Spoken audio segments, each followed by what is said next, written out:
Hello, this is Joshua Mack from Cornerstone Bible Church, and we're talking marriage and family. And specifically, today I want us to think a little bit about how to make someone angry.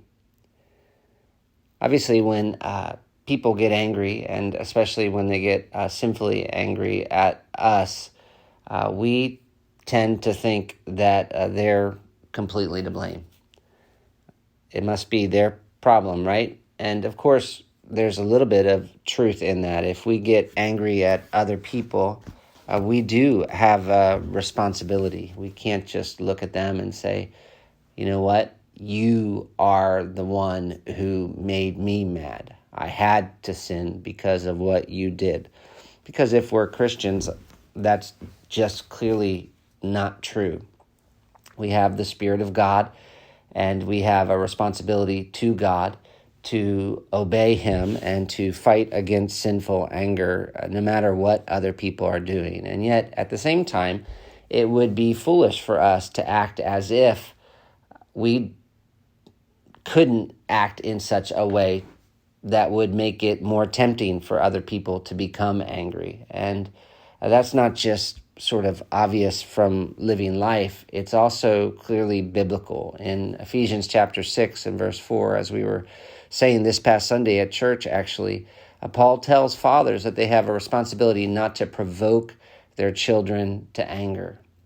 And you remember that was a shocking thing for Paul to say, especially in that culture. The responsibility always went up, children to fathers. Children needed to think about how not to provoke their fathers to anger. But in the church, that is really turned upside down. At least in Ephesians chapter 6, Paul tells fathers, the leaders of the home, that they need to think about how to relate to their children in such a way that they're not making it more easy for their children to sinfully become angry. And so we turned to the book of Proverbs and began thinking about how do we do that? Because in the book of Proverbs, the writer of Proverbs talks a lot about how we can stir up strife. He gives a number of examples, and he says, if you do this, it stirs up strife. And so we began working through those examples, and I thought I could do that again today, maybe just a little bit more expanded, the expanded version from Sunday, because we sort of just ran through the list. And so some of what I'll say here is actually what we talked about this past week on Sunday, but we went through it so quickly, and hopefully this particular podcast will give you an opportunity to think a little more deeply about ways in which you can relate to others that will make it harder for them to do what's right, or make it easier for them to sin. And so we're going to think about ways in which Proverbs says you can stir another person up to anger or create strife. And the first big way we talked about last Sunday to get someone angry is to be a sinfully angry person yourself. So Proverbs 15:18, it says, a hot-tempered man stirs up strife, but he who is slow to anger quiets contention. And you meet people sometimes who yell and scream at their wives and at their children, at their wife and at their children, and they can't figure out why their children or their wife yells and screams at them. They don't have self-control because you don't have self-control.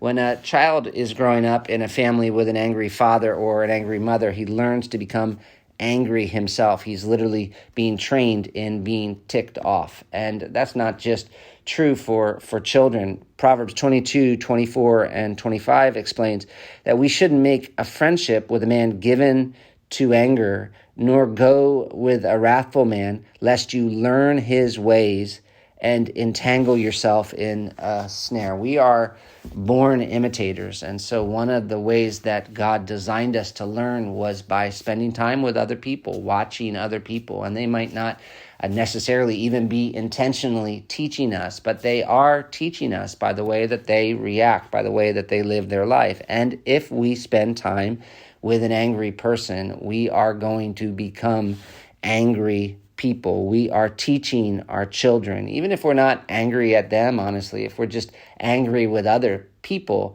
they are learning how to relate to people and to deal with problems from watching us. So the first way to get someone angry is to be a sinfully angry person yourself. There's actually a supernatural element to this because Paul says in Ephesians chapter 4 and verse 26 that if we don't deal with our anger biblically, we give the devil an opportunity. And what he means is that when we're sinfully angry, it's almost like we're leaving the door unlocked to our homes and open, really, for the devil to come in and cause all kinds of destruction to our families. And so the point of all this is that in our homes, especially as moms and dads, as husbands and wives, we want to set the pace and show our children the right way to deal with anger. As selfish people, there are all kinds of things every day that we can get mad about. And we need to show our family what it looks like to be self-controlled when we're not getting what we want. And when the people around us really struggle with self-control, and especially our children, it's good for us to ask ourselves, is it because I really struggle with self-control? Have I taught them, not just through my words, but through my example, how to respond to not getting what I want? It's funny, it makes me think of Muzi. Muzi, I think many of you know Muzi.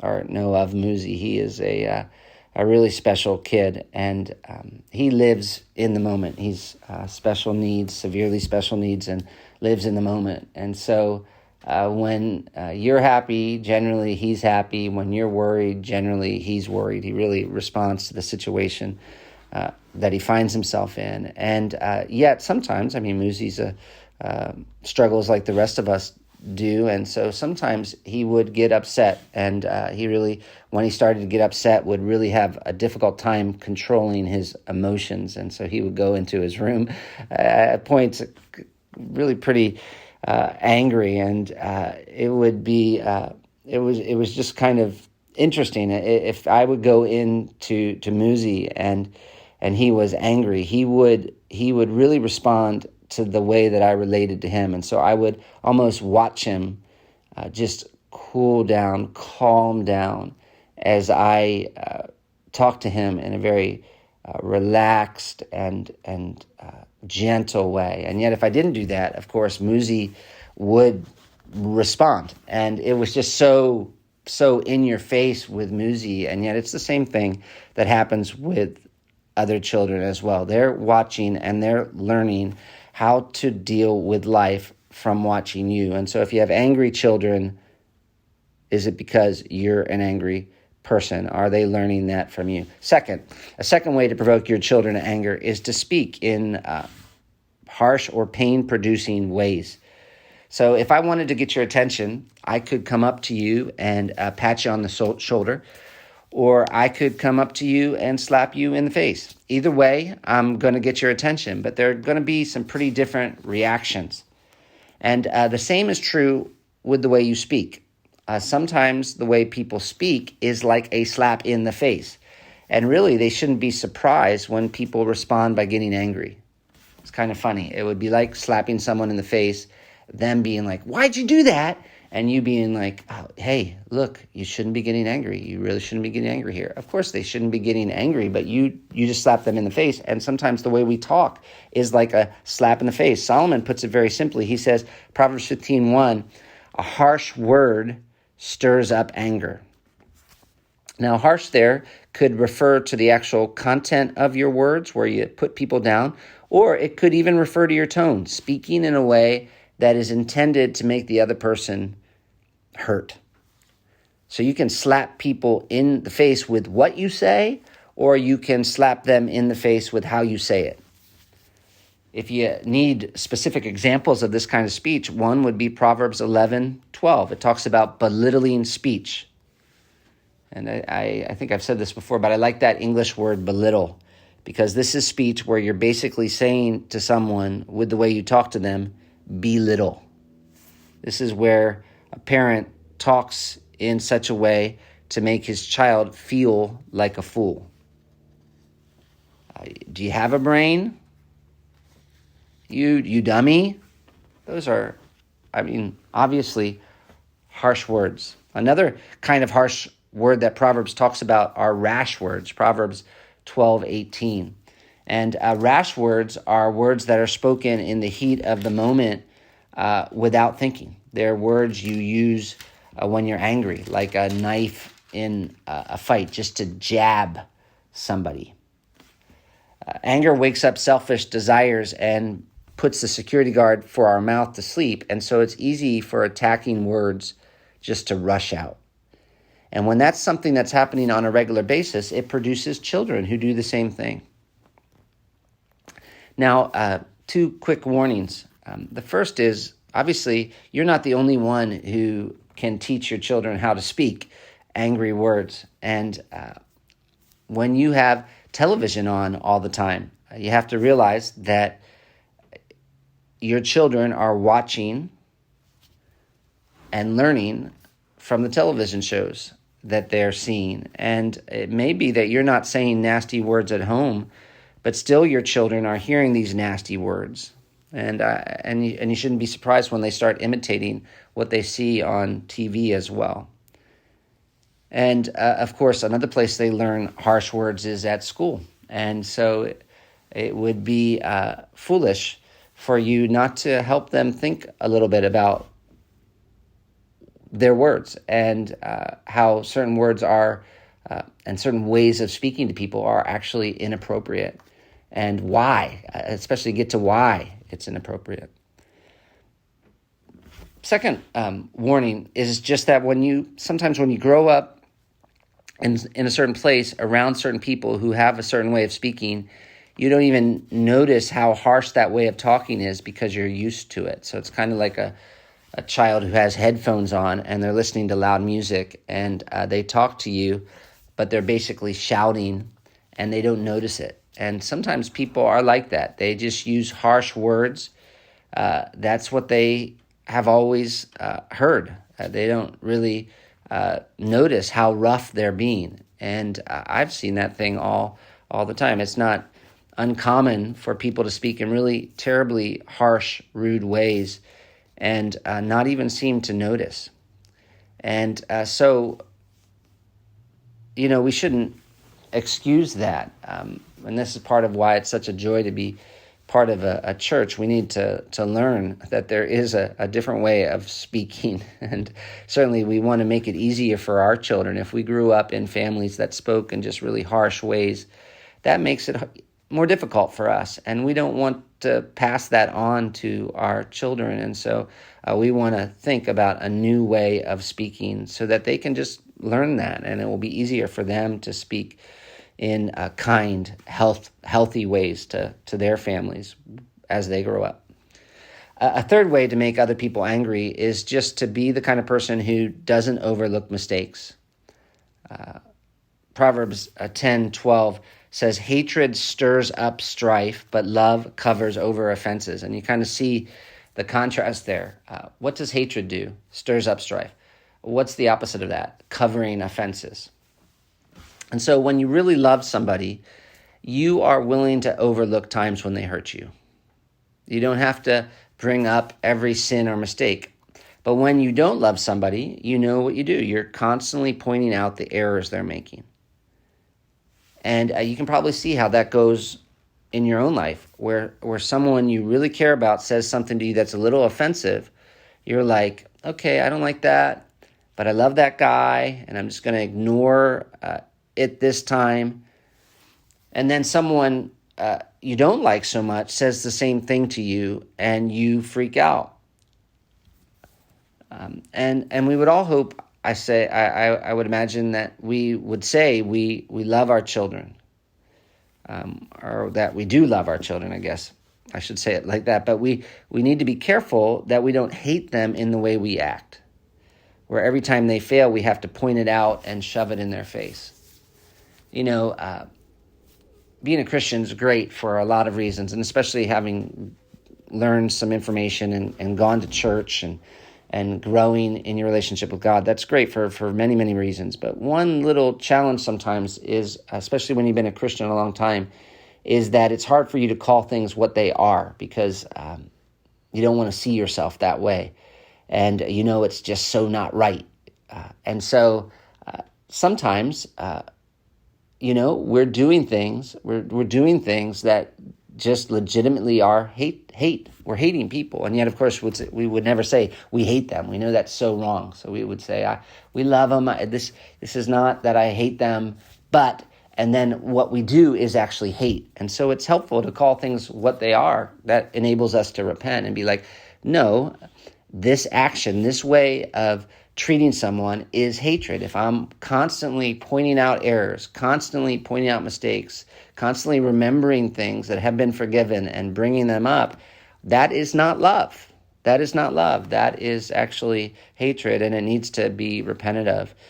And, in a family, if people around you are angry, you might just ask yourself, do I show them any grace? Am I one of those kinds of people who has to point out every mistake every time someone does something that I don't like? And also, you don't want to allow older siblings to do this with younger siblings either. We have a lot of children, and my wife would often say to our older children, please let her be 3 years old, or remember she is being 5 years old. Because she has to remind them to let the younger ones make mistakes. They're still young. They're still learning. Of course, as parents, we have to think a little bit, because part of our job is to instruct. And so when we say that we need to overlook offenses, that doesn't mean that we're not going to have to step in and talk about areas where our children failed. And there's going to need to be some wisdom when it comes to this. And so you might look at yourself and ask, am I the kind of person who just overlooks everything? Well, then I'm probably going to have to do some work to point things out. Am I the kind of person who points everything out? Then I'm maybe going to need to do some work to step back and actually let people make mistakes and experience some of the consequences for that. Another good question is to ask, is this a principle or a preference? Is this something that I really can point out in the Bible is wrong? Or is this just the way I like it? And I think it could be done better, but the way they're doing it is a way that it could be done. And of course, as a dad or mom, sometimes you do have preferences that are pretty strong. And it's not really wrong for you to have a preference that is pretty strong, as long as it doesn't become an idol or anything like that. But you can have preferences. God makes us different, and it is your home, of course. So those preferences could be the way that you like things to be done in your home. That's normal, acceptable, all that. But sometimes what helps with other people is to let them know that it is a preference, and that there are other ways of doing it. And so you're asking them to do it this way, and yet you realize it might be easier for them to do it another way. And so you can even just say that in a way that expresses your thankfulness for them. Thank you. Daddy is a little weird when it comes to this. This is the way I think it should be done. It really means a lot to me. I'm not even sure that I can totally explain why it means a lot to me, but it does. And so I guess part of being in a family is showing one another honor and grace. And so I'm just asking you that you would help Daddy by doing it this way. Another way that you can make people angry is by being so sure of yourself that you don't take other people's counsel seriously. In Proverbs 13:10, Solomon says, "By insolence comes nothing but strife." And insolence there is referring to someone who doesn't take advice. And so there is hardly anything more frustrating than someone who's overconfident in his own abilities and in his own knowledge. And your children are going to see that. And they may be intimidated by you for a while, but they'll soon learn that you are just hot air. And after a while of you talking so arrogantly and refusing to humble yourself and take direction, they're going to become bitter at you for not ever listening to good counsel. And so when your children are angry, you might look at yourself and ask, do you ever admit that you don't know or that you're wrong? If they're angry, that's another chance for you in a gracious way to be able to come to your children, especially as they get a little bit older, but to say, hey, I can see that you're really bothered here. This is not the way that you normally respond, or something like that. And I just want to make sure that I'm not missing something. Is there something in what I'm doing or the way I'm relating to you that is making it more difficult for you, that's causing you to really be tempted to respond like this? Because this maybe isn't appropriate, the way that you're responding, but I realize that I could have put the pressure on you and not realize it. So can you help me see me so that I can relate to you in a way that is more helpful? Well, let me give you just one more. There's actually, I got a lot more here, so we're going to have to come back to this, but I know that we all only have so much time. So a fifth way you can make people angry is by being so focused on your own personal best that you're willing to step all over people and sin to get it, even the people in your family. And so we come out of the womb, with our own jersey on. We're cheering for ourselves. We're our own biggest fans. We're trying basically from babyhood to get the whole world to revolve around us. And so when we're babies, we just are like doing that. We have one option in terms of how we get everybody to do what we want. We just scream. When we're hungry or thirsty, we just scream. As we grow up, we start to realize, okay, screaming all the time takes a lot of effort and it doesn't work. It seems to sometimes get in the way. And we learn other ways to try to manipulate people to do what we want that aren't quite as obvious and yet are just as selfish. There's an interesting contrast about this in Proverbs 14:17. It says, a man of quick temper acts foolishly, and a man of evil devices is hated. So the man of evil devices, you could translate that, the schemer. The schemer is hated. So the quick-tempered person, he has no control over his emotions. He's just out there. He's doing stupid things. But the schemer, he's more disciplined. He keeps his emotions in check. But that doesn't mean that he's better than the quick-tempered person. No, he's thinking and making plans about how he can get what he wants just as much, and how he can use other people to get what he wants. And there are parents like that, husbands like that, wives like that, where they're scheming. They're always scheming. They're making plans about how to get their way. And especially when it comes to their kids, they're older than their kids. They're maybe they've been around a little longer than their kids. So they don't just freak out and do stupid things that shows everybody how selfish they are, but they're just as self-focused. And Solomon says, you know what happens to a person like that? He's hated. Even his own children end up hating him because he's so self-centered. And so if your children are angry, it might just be a wake-up call for you to ask yourself if you're overly focused on yourself and what you want to the point where you aren't really noticing your kids and what is best for them.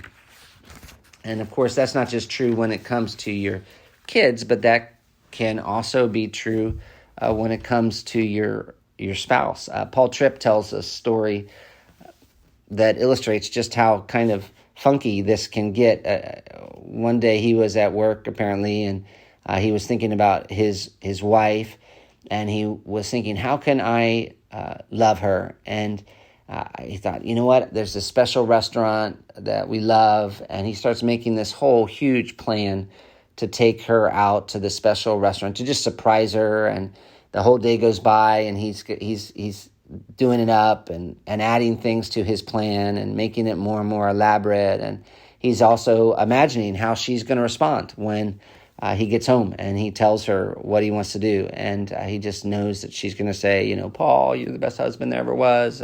You're my knight in shining armor and all of that. And yet when he knocks on the door, to come home, or he doesn't knock on the door, I suppose, he's just coming home. He walks in the house, and he doesn't even see where his wife is. And he just hears yelling in the other room. And when he gets to where his wife finally is, the house is this gigantic mess, and she's just obviously distraught and tired. And he says to her, Luella, I want to do something incredibly special for you and take you out to dinner tonight. And she's like, what? No, man, no. I don't want to do that. What I want to do is for you to have you watch the children for a little bit so I can go up to bed and just rest. And I'm probably messing his story up a little bit, so don't blame Paul. But the point is, if Paul gets upset at that moment when his wife asks him to do that instead of him taking her out to dinner, who really is Paul's plan about ultimately? I mean, he would say to himself, I just want to show love to my wife. But here his wife is telling him, this is how you can show love to me. And if he gets upset about that, it's a sign that it's not, this plan to take her out to dinner is not totally about her and her good. But self has creeped into that. And, if that's a consistent pattern, that really we're driven by self while claiming to be loving the person in front of us, it shouldn't be surprising that after a while, people see that, and that tempts them to become angry. Obviously, when we talk about all this, how to make other people angry, when we look at the book of Proverbs, which is giving us wisdom for life, one of the things that it does is it exposes that we're often foolish and consistently foolish. And it can be a little humbling, almost feel like, hey, a burden on our backs. I've failed in so many ways. And if you feel that as you think about some of these things, you don't have to be too scared of that. We're all sinners, and having your sin exposed is maybe a little bit painful, but it's also good, because if you're a Christian, hey, Jesus loves you. He knew you while you were a sinner, and he chose you while you were a sinner, and he came and died on the cross. He came to save sinners. And so you see your sin, yeah, it hurts, but you have to see it to change, and you can see it without just becoming absolutely devastated, because you know that, first of all, God's forgiven you for all that sin because of what Jesus has done, and that Jesus loves you even after all these years as you continue to struggle. And as you think about the patience Jesus has shown you, the sacrifices Jesus has made for you, the grace that he has demonstrated to you, you know what? It should motivate you to become more like him and to deal with some of these patterns and habits maybe that you have in your life that make it easier for other people to sin.